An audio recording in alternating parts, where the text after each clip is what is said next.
And Jesus uses her as an example. He calls his disciples and he says, "Truly I say to you, this widow has put in more than all those who are contributing to the treasury. For they contributed out of their abundance, but she out of her poverty put in everything she had, her whole living." All right, so what's going on here? Well, what is Jesus saying?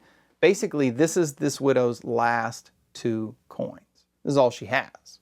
She's put in the last of her money. What has she chosen to do with the last of her money? She's chosen to make an offering to God, right? And to the temple. Now, does the temple need her 2 last coins? Does the temple need her quadrants, her penny?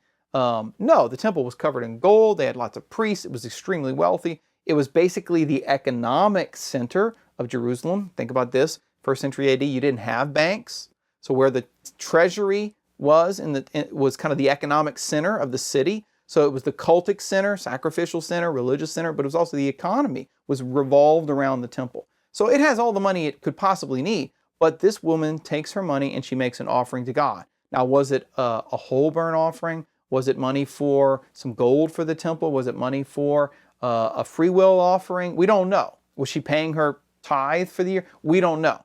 But what we do know is that it's all that she had. And Jesus takes that moment and he uses it to teach the apostles that although the rich people put in quantitatively more money than she did, she qualitatively far exceeded them with her donation because she gave all that she had. She gave the last of her living to God and to his sacrifices and to the temple.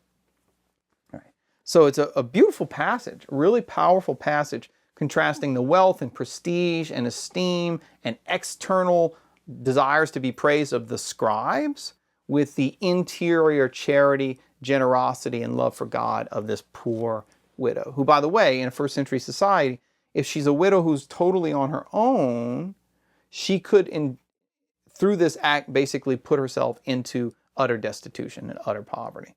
She may or may not have family to even care for her at this point. And that seems to be the case, if this is all she has.